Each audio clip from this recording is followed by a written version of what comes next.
पण हे होणार नाही. काय होणार नाही? मी आणि अधिपती हे शक्य नाहीये मॅडम.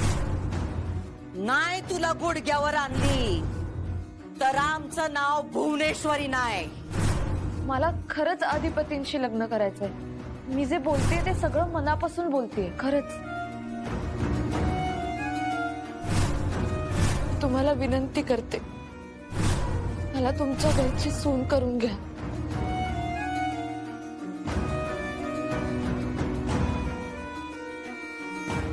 ताई अगं किती गोड आवरलंय तुझं. सेट ना?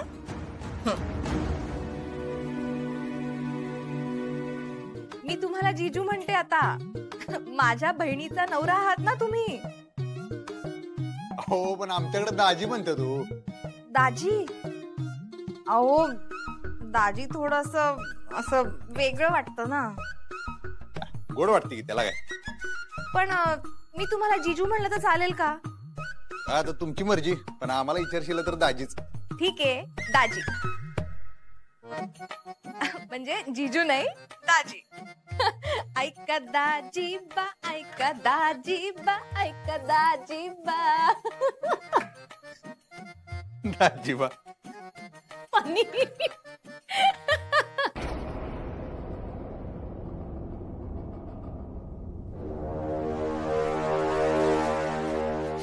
थांब थांब थांब थांब थांब. ती हळद ठेवून दे आणि ही लावायची. आओ ही हळद आहे की? अगं ती जात्यावर दळलेली हळद आहे. शास्त्र असते जात्यावर दळलेली हळदच लावायची असते. हे दे ग, ते दे. आलं ग ध्यानात. ठेव ती. ही जर कमी पडली ना तर मग ती लाव. हा ही घे धर.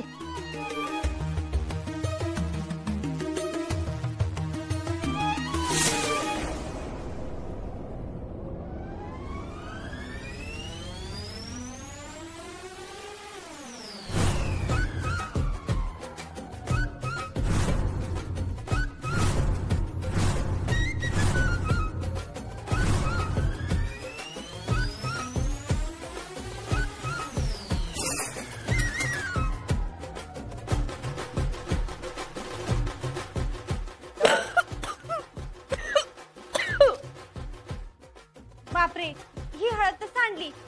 आता हीच हळद नेते मी.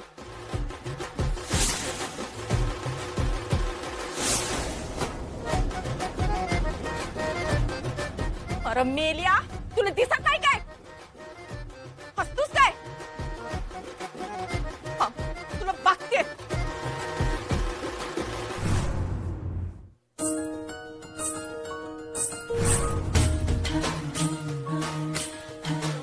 इकडे लक्ष द्या. खुशखबर.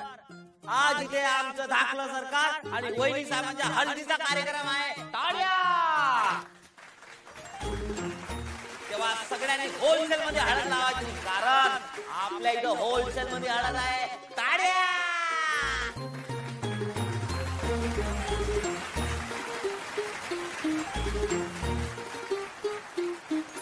म्युझिक आय डीजे आहे. समधी गाणी वाजणार. चिखलातून दूर आणि पाण्यातून आग निघणार. हे डीजे वाल्या गाणं वाजवा. टाळ्या.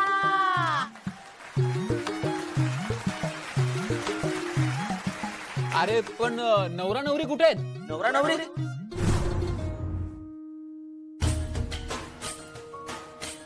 आई की 100 वर्ष आयुष्य आहे. सरकार आलं.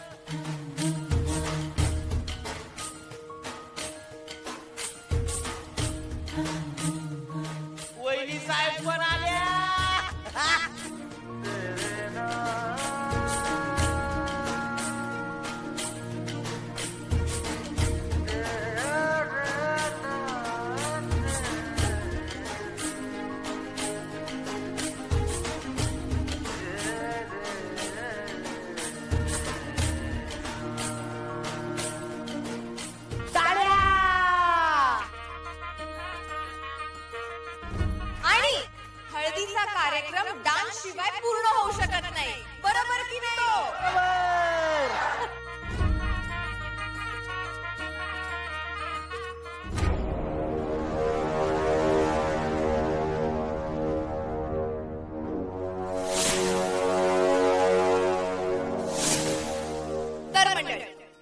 माझ्या अक्षुताईची आणि अधिपती जिजूंची सॉरी दाजींची हळद होणार आहे. पण त्याआधी हे दोघे करणार आहेत एक झकास डान्स परफॉर्मन्स म्युझिक. हो नाही नाही हे का ठरलं आम्हाला काय डान्स मला तर काही येत नाही. ताई अगं प्लीज हळद आहे तुझी कर ना. नाही नाही यांना नाचू दे यांना नाचू दे. दाजी जसं जमेल तसं नाचा, पण आम्हाला तुमचं दोघांचा परफॉर्मन्स बघायचा आहे, हो की नाही? Light of.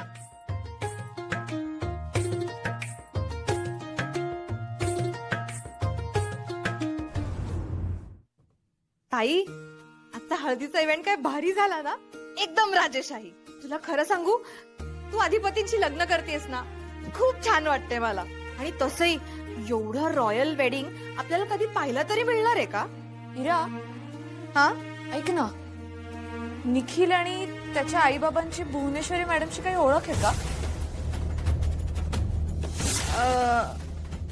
म्हणजे त्यांची ओळख आहे का? नाही म्हणजे असं का विचारतेस तू? नाही, ते असं खूप ओळख असल्यासारखं बोलत होते भुवनेश्वरी मॅडमशी. म्हणजे एवढी ओळख कधी झाली?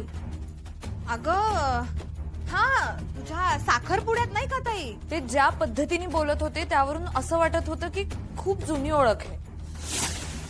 अगं ताई नाही ग, असं काहीच नाहीये. ते पाहुणे म्हणून बोलत असतील. हा तुला काही प्रॉब्लेम आहे का ते एकमेकांशी बोलतायत तर? नाही नाही नाही, प्रॉब्लेम काही नाहीये. पण हे बघ इरा, ओळख होऊन इतकं फ्रँकली बोलायला थोडा वेळ जायला लागतो ना. इतकं फ्रँकली भुवनेश्वरी मॅडमशी तर आई बाबा सुद्धा बोलत नाही, मी सुद्धा बोलत नाही. म्हणून मला नवल वाटलं, बाकी काही नाही. अगं कधी कधी माणसं क्लिक होतात ना, तसं झालं असेल काहीतरी. म्हणजे ह्याचा अर्थ असं नाही की त्यांचं काहीतरी चालू आहे, तू असं मनात पण आणू नकोस. नाही, मी असं काही मनात नाहीच आणत आहे. हा म्हणजे तू तसा काहीच विचार करू नकोस, ते सहज बोलले असतील किंवा जोक वगैरे झाला असेल. हो ठीक आहे ठीक आहे इरा, एवढं स्पष्टीकरण देऊ नकोस, इतकं काही झालेलं नाही. हा मग ठीक आहे, मी बॅग भरते. हा आलेच. हे फक्त दागिने नाहीत, पिढ्यानपिढ्याचे संस्कार आहेत, हे ध्यानात ठेव.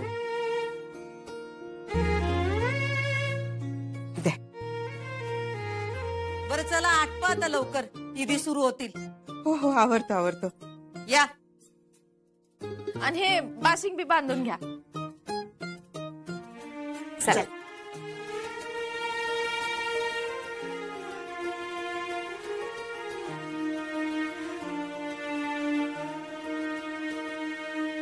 आई, एवढे सगळे दागिने, वाशिंग. अक्षरा अगं पारंपरिक वाशिंग येते आणि तू किती नशीबवान आहेस, तुला पारंपरिक पद्धतीने सगळं करणारं सासर मिळालंय, हो की नाही ग? हो. बरं चला आता वेळ नको घालवायला, आवरायला हवं तिला. इरा चल बरं, आपण सगळी तयारी करू हिची. लग्नाच्या भोल्यावर उभे राहण्यापूर्वी आपण ही पूजा का करतोय माहितीये का? नाही. श्रीशंकर आणि देवी पार्वती यांचं जसं मिलन झालं तसं माझं आणि माझ्या सौभाग्याचं मिलन होऊ दे, असं मागणं मागायचं. हात जोडा, म्हणा मला अखंड सौभाग्य, मला अखंड सौभाग्य, उत्तम आरोग्य, उत्तम आरोग्य आणि विवाह सुख लाभो. आणि विवाह सुख लाभो.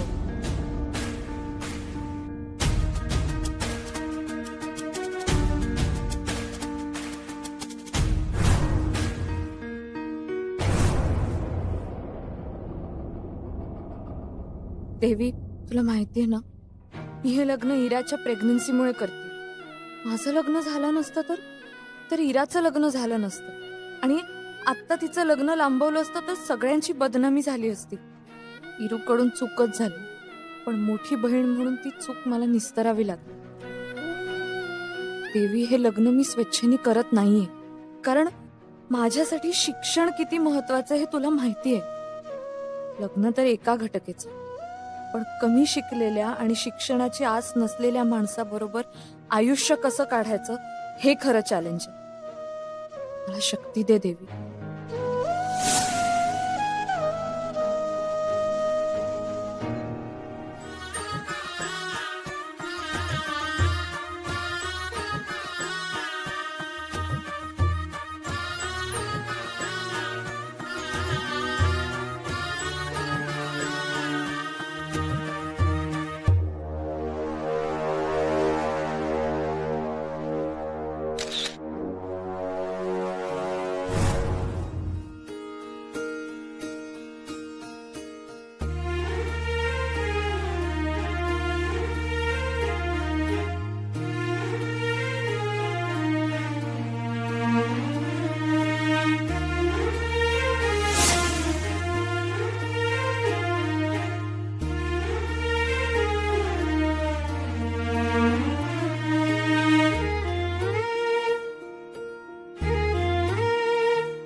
हातामध्ये अक्षर घेऊन नमस्कार करायचा आहे. श्रीमन महागणाधिपतये नमः. तुम्ही चंद्या त्यांच्या हाताला लावायचा आहे.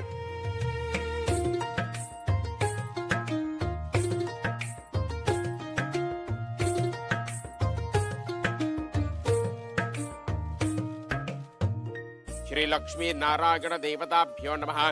मुलीच्या वडिलांनी म्हणायचं आहे मम मम समस्त समस्त पितॄणाम पितॄणाम निरती निरती शय शय सानंद सानंद ब्रह्मलोक ब्रह्मलोक प्राप्त्यादी. चला, कन्यादानाची सगळी भांडी मधोमध घ्यायची आहेत. नवरदेवाने हाताची उंजळ करायची आहे. नवरी मुलीने देखील हाताची उंजळ करायची आहे आणि नवरदेवाच्या हातामध्ये हात द्यायचे आहेत. मासर में हाताची उंजळ करायची आहे आणि यांच्या हातात उंजळ द्यायची आहे. नवरी मुलीच्या आईने हातामध्ये कलश घ्यायचा आहे आणि त्यांच्या उंजळीमध्ये पाणी घालायचं आहे. ओम कन्याम कनकसंपन्नाम कनकाम भरणैर्युताम दास्यामि विष्णवे तुभ्यं ब्रह्मलोक जिगीषयाम.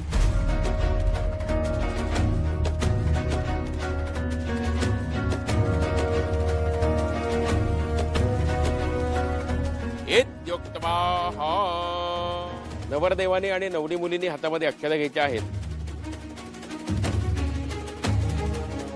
हातामध्ये अक्षता घ्यायच्या आहेत. दोघांनी अक्षता एकमेकांच्या डोक्यावरती टाकायच्या आहेत. अक्षता टाकत असताना म्हणायचं आहे आम्हाला उत्तम संतती प्राप्त होवो आणि आम्हाला यशकीर्ती प्राप्त होवो. म्हणा.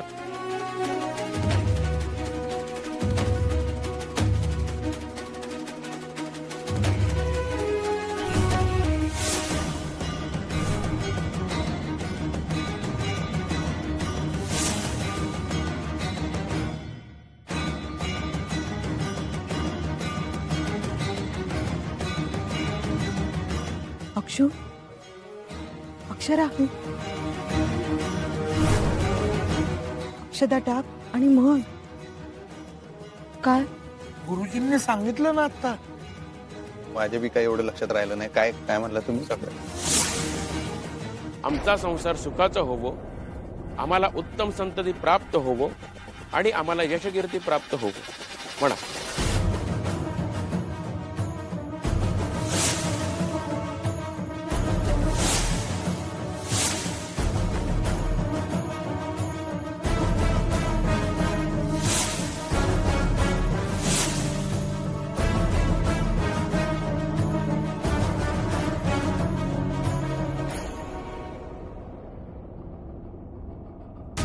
आमचा संसार सुखाचा होवो, आम्हास उत्तम संतती प्राप्त होवो आणि यशकीर्ती लाभो.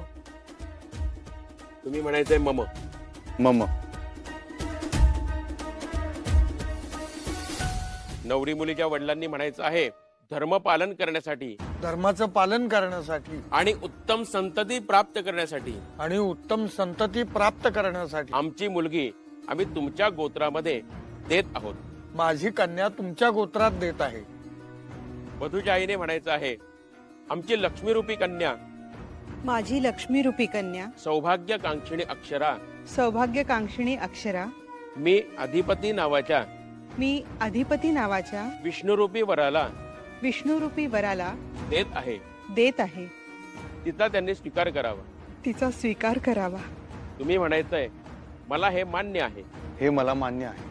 कन्यादानाची भांडी त्यांच्या हातात द्यायची आहे.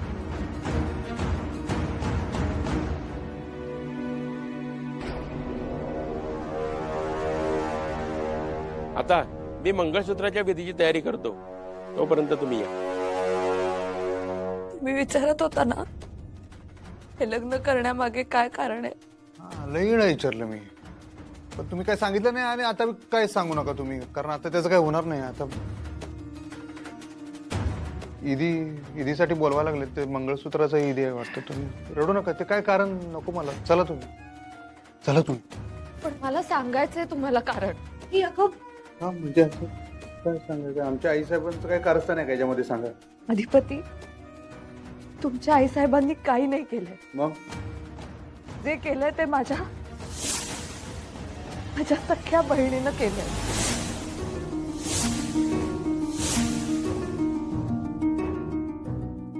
अत्यंत स्वार्थीपणे माझ्या पाठीवर पाय देऊन तिने स्वतःचा मार्ग मोकळा केलाय. मग काय मला कळलं नाही काय. मला होकार देण्यामागे हिची प्रेग्नन्सी.